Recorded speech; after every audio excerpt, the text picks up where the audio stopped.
Halo Sobat Bola, apa kabar? Semoga semua Baik, sehat baik. selalu. Amin, amin, amin, amin. Amin, Nih, amin. ketika Indonesia akan menghadapi AFF ya, senior, dan Ya, kemudian Indonesia akan menurunkan pasukan U22, terus banyak pihak di luar Indonesia itu yang berpikir bahwa Indonesia sudah menggembosi apa namanya kualitas atau apa ya gengsi dari Piala AFF itu sendiri. Bro Ipung, gimana betul. nih ceritanya, Bro? Iya, ini kan memang banyak ya pengamat-pengamat dari luar dari negara-negara jiran yang menganggap bahwa dengan Indonesia mengirimkan U22 ke ajang kali ini sepertinya Indonesia meletakkan Piala AFF ini sebagai prioritas yang kesekian gitu loh. Hmm, Tapi sebetulnya kan ini sebuah tindakan atau strategi yang harus diapresiasi sebetulnya ya hmm, oleh negara-negara ASEAN lain.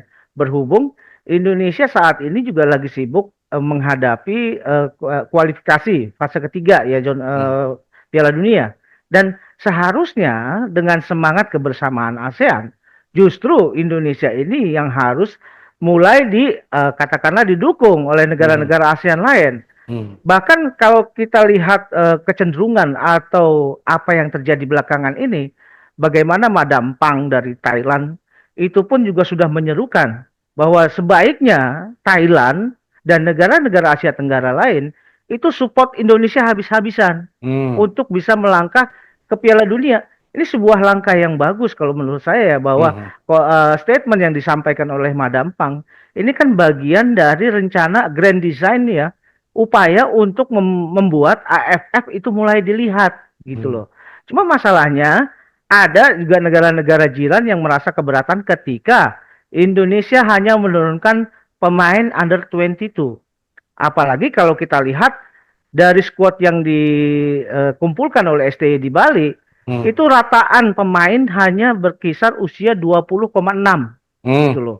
hmm, Dan hanya menyisakan Asnawi dan Pratama Arhan di usia 25 dan 23. Selebihnya ada yang usia 19 tahun, hmm. 20 tahun, 21 tahun. Nah, dan ini kan menjadi skuad yang paling muda. Tapi kalau kita lihat bagaimana kesiapan dari negara-negara Asia Tenggara lain, seperti contoh bagaimana Kamboja ya juga begitu serius menghadapi event kali ini. Hmm. Mereka bahkan sudah mengundang dan mungkin akan membawa 6 orang pemain naturalisasinya. Hmm.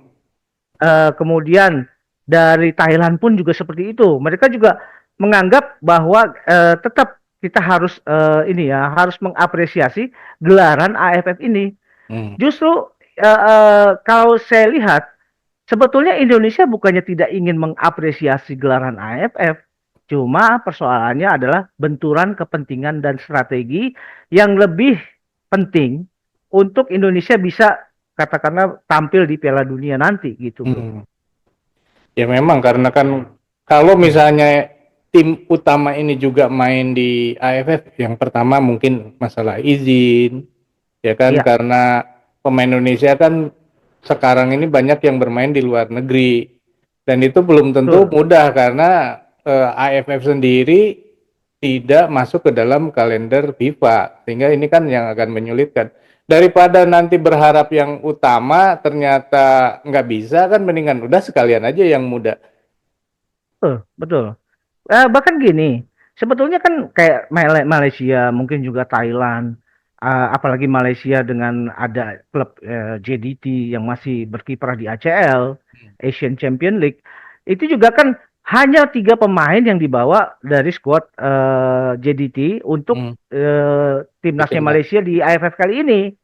Sementara nama-nama seperti Arif Aiman itu kan tidak bisa didaftarkan karena mereka punya kepentingan yang lebih lebih penting Hmm, sehubungan dengan kehadiran JDT di ACL. hmm, Nah, sebetulnya kan hal yang seperti itu sudah dimaklumi ya hmm, bahwa yang kemungkinan-kemungkinan seperti itu sangat bisa terjadi mengingat bahwa AFF bukan kalender FIFA.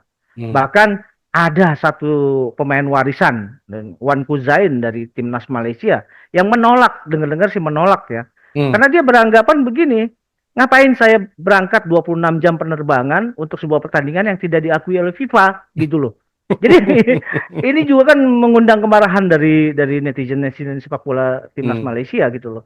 Nah, masalah kemudian sebetulnya ya kalau misalkan negara-negara seperti di luar Indonesia Hmm. memandang AFF kali ini, tetap aja pandang aja bahwa ini adalah laga yang penting untuk menuju persiapan menuju kualifikasi Piala Asia. Hmm. Jangan Hmm. jangan lagi kita apa ya dengan embel-embel gengsi dan segala macam.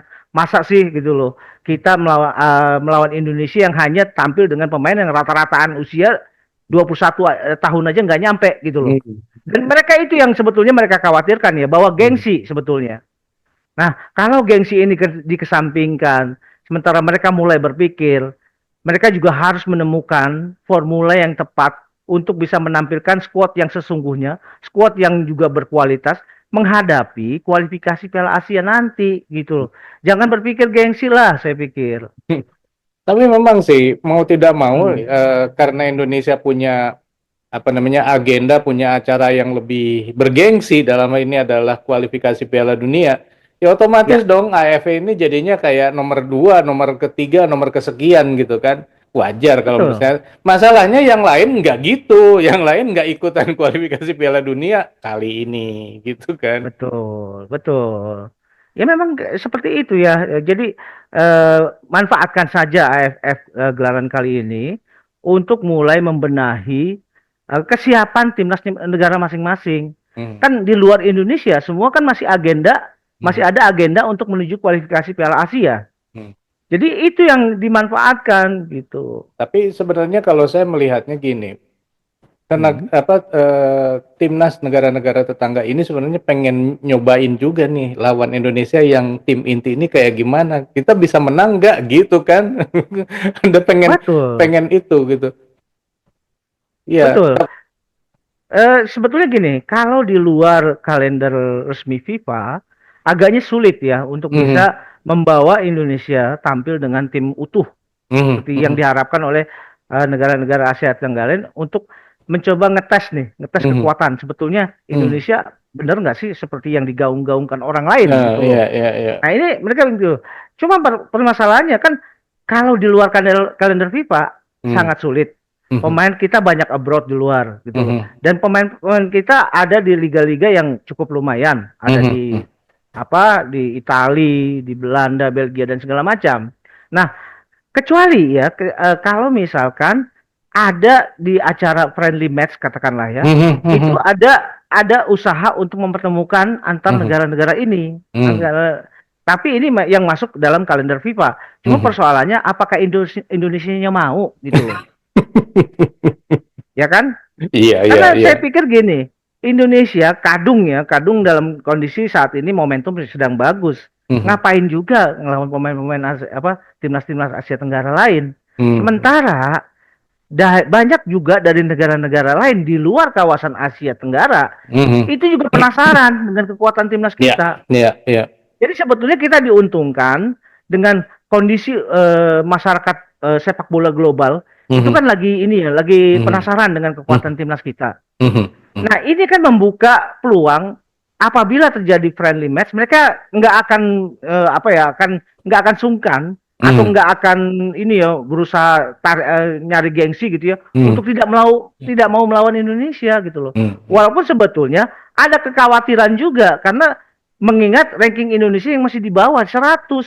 Ya. Ketika tim yang ada di kelompok-kelompok 70, 80 melawan Indonesia ini juga sebetulnya ada kekhawatiran. Hmm. Kalau Karena kalah, kalau kalah, ya. karena sebetulnya ranking FIFA Indonesia itu tidak mencerminkan kualitas sepak bola Indonesia atau kualitas timnas sepak bola Indonesia yang sesungguhnya. Saat ini, Khawatir ya, mereka. Iya ya, saat ini. ya. Ya, ini ya. Sebenarnya kalau disebut bahwa Indonesia sudah menurunkan gengsi AFF, sebenarnya enggak sih. Enggak kalau misalnya Indonesia ternyata tidak berhasil menjadi juara. Tapi kalau Indonesia ternyata dengan pasukan under 22 ternyata menjadi juara gitu ya. Nah, itu baru Ya. tuan. sebetulnya gini juga, memang nggak kekhawatiran itu pasti ada, yang seperti Mm-mm. Bro Eri sampaikan tuh betul, itu betul ya. Cuma masalahnya gini, skuad yang dibawa STY, walaupun under 22 ya katakanlah ya, Mm. tapi ini kan banyak juga pemain-pemain yang sudah main di level senior gitu Mm. loh. Jadi itu yang sebetulnya mereka khawatirkan. Karena mereka kalau katakanlah mereka mencoba mengambil kebijakan untuk membawa tim under 23 katakanlah ya, Mm. Mm. khawatir mereka dilibas. Mm. Karena secara pengalaman timnas kita lebih siap karena Ya, pernah bermain di timnas senior. ya. Sementara kalau mereka membawa tim yang senior katakanlah ya, Mm. kekhawatiran itu juga muncul. Belum tentu mereka bisa menang gitu loh. Tapi kondisi seperti ini sebetulnya bukan jumawa ya, Mm. tapi ini adalah saya sih melihat menganalisa inilah yang kekhawatiran yang dirasakan oleh Mm. timnas-timnas dari negara Asia Tenggara lain. Mm. Bukan berarti ini jumawa ya gitu loh, Bro. Ya. Ya, artinya ada pertimbangan dari negara tetangga kita. Kalau kemudian mereka kalah dari Indonesia under 20 itu, wah mereka merasa gengsinya anjlok banget kan. Masa kalah sama yang Betul, under 20 itu. Tapi kalau menang, betul. ya lawannya juga emang under 20 itu gitu kan. Jadinya Iya. nggak ada gengsinya gitu menang gitu. Menang sama kalah itu jadinya jomplang gitu antara mereka. Mungkin itu yang membuat mereka protes ya. Iya, betul. Tapi saya pikir ini ada bagusnya juga ya bahwa Indonesia menurunkan skuad muda terlepas adanya benturan kepentingan Hmm. antara kepentingan timnas senior dengan kepentingan yang AFF ini ya. Hmm. Karena sebetulnya kita juga harus memberikan shock terapi yang namanya kepada AFF gitu loh. Hmm. Hmm. Karena AFF kan ya kita tahulah Hmm. beberapa tahun ini kan disinyalir ya banyak banyak permainan Hmm. gitu loh. Kemudian Indonesia juga ditempatkan sebagai negara Asia Tenggara yang apa mencapai runner up terbanyak katakanlah ya. Ini kan Hmm. juga sebuah handicap ya Hmm. dan menjadi semacam lelucon juga ya bahwa Hmm. Indonesia negara yang mengaku katanya besar di sepak Hmm. bola gitu ya. Hmm. Tapi sepanjang Gelaran. gelaran tidak pernah jadi juara gitu loh. Hmm. Nah, Hmm. ini saya juga agak-agak meragukan ya 7 kali Indonesia menjadi runner up. Apakah ini murni memang sebesar itu, hanya sebatas itu pencapaian Indonesia, Hmm. ataukah ada tangan-tangan gaib yang membuat Indonesia hanya bisa menjadi runner up gitu loh. Wah. Nah, ketika timnas U22 yang diturunkan, ya mungkin konstelasinya akan berubah gitu loh.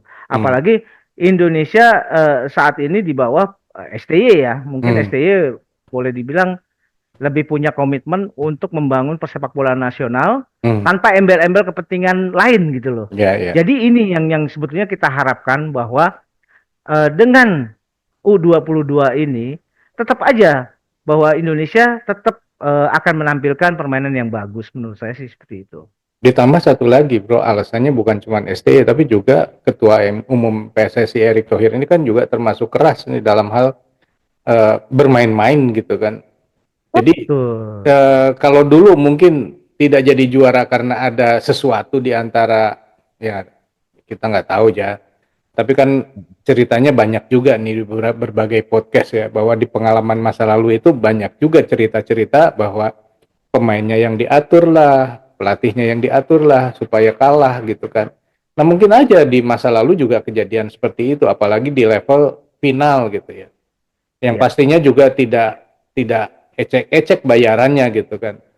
Nah kalau pasti. sekarang kayaknya nggak mungkin bisa berbuat seperti itu, karena kalau itu Betul. ketahuan, nah udah selesai gitu. Betul. Karena gini, memang sepak bola ini kan ladangnya uang ya. Bukan cuma terjadi di kawasan Asia Tenggara. Hmm. Di kawasan Asia secara global pun ada kayak apa ya yang disinyalir ada keterlibatan mafia dan segala macam. Hmm. Bahkan di Eropa pun juga seperti itu gitu Hmm. loh. Hmm. Eropa juga tidak apa ya bersih dari tangan-tangan mafia sebetulnya. Hmm. Hmm. Walaupun ada upaya-upaya untuk melakukan pembersihan Hmm. dan ini sudah mulai apa ya kelihatan bahwa uh, upaya seperti itu akan memunculkan hasil Hmm. apabila AFF kan harus diberikan semacam shock terapi gitu loh. Hmm. Dan mungkin saja shock terapi ini diberikan oleh Indonesia dengan menurunkan U22 yang dalam tanda kutip ini kan seperti sedang menggembosi AFF gitu loh. Hmm. Apalagi kan saya dengar juga dari AFC belakangan juga ada wacana untuk memunculkan yang namanya negara-negara Asia ya, Hmm. Liga Negara-Negara Asia, Hmm. seperti juga Liga Negara-Negara Eropa. Hmm. Jadi UEFA Nation League. Hmm. Nah, di sini akan ada Asian Nation League gitu loh. Hmm. Nah, ini justru jadi ajang yang lebih bergengsi dari sekedar AFF nantinya. Hmm. Karena yang akan bertanding adalah negara-negara dari kawasan Asia semua. Hmm. Jadi itu semacam roda kompetisi Hmm. dibikin. Tapi memang negara-negara yang berpartisipasi itu akan dibagi dalam beberapa divisi. Hmm. Dan sepertinya kalau Indonesia ya Hmm. dengan kondisi sekarang ini sangat mungkin Indonesia akan ada dalam divisi 1.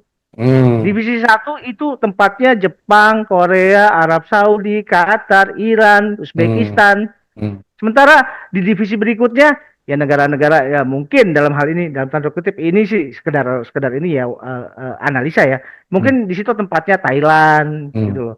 Vietnam, kemudian Libanon, Hmm. Suriah gitu loh.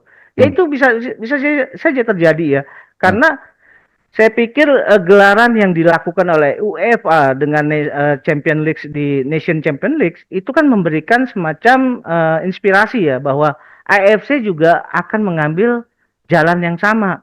supaya negara-negara Asia pada saat ada kalender FIFA friendly match tidak akan kesulitan mencari lawan-lawan lagi gitu Hmm. loh bro. Itu sebetulnya yang di awalnya dicanangkan oleh UEFA ketika jadwal kompetisi berhenti untuk adanya FIFA friendly.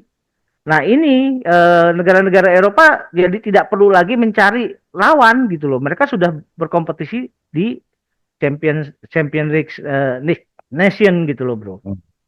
Ya itu artinya juga ada plus minusnya ya.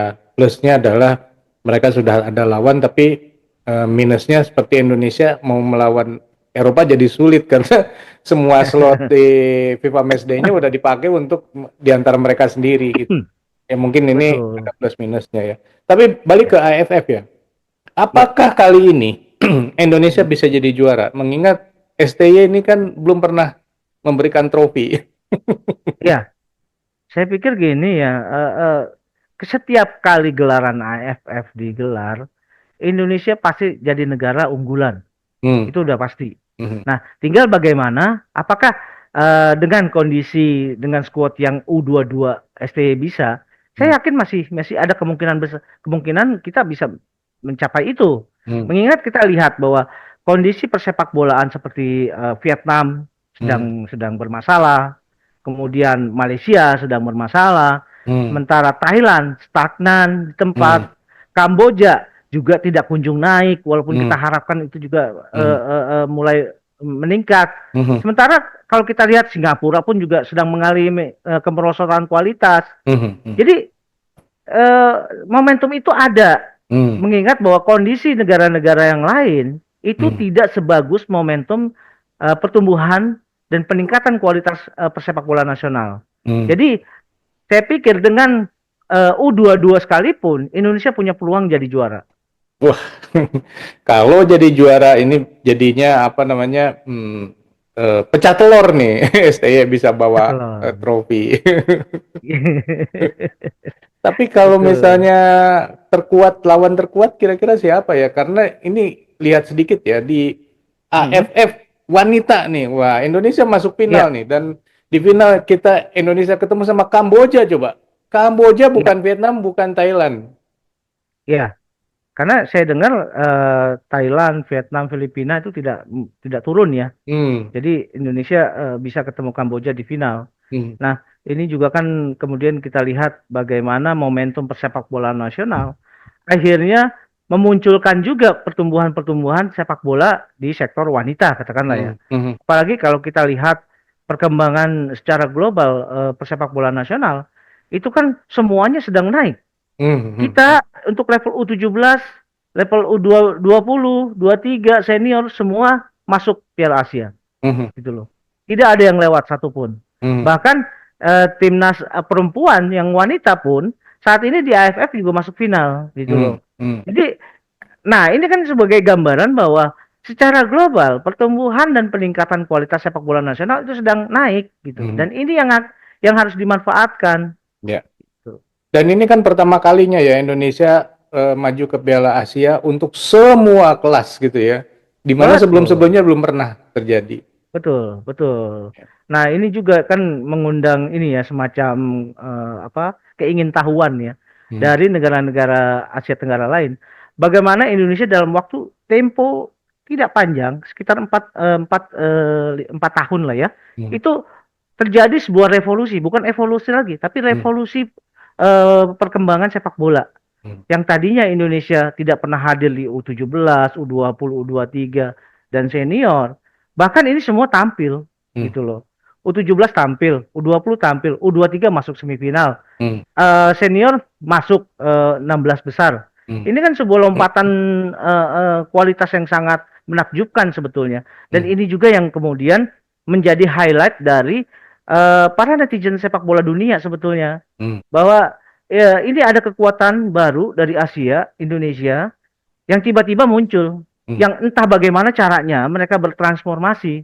Hmm. Nah, ini yang kemudian ingin banyak ditiru oleh negara-negara Asia Tenggara lain, Hmm. seperti Vietnam, Hmm. Malaysia, dan Thailand. Hmm. Walaupun kita tahu Thailand kan selama ini sebagai barometer ya perkembangan sepak bola Asia Tenggara, tapi belakangan kan Thailand itu stagnasi, Hmm. tidak mengalami perkembangan, Hmm. hanya berjalan di tempat.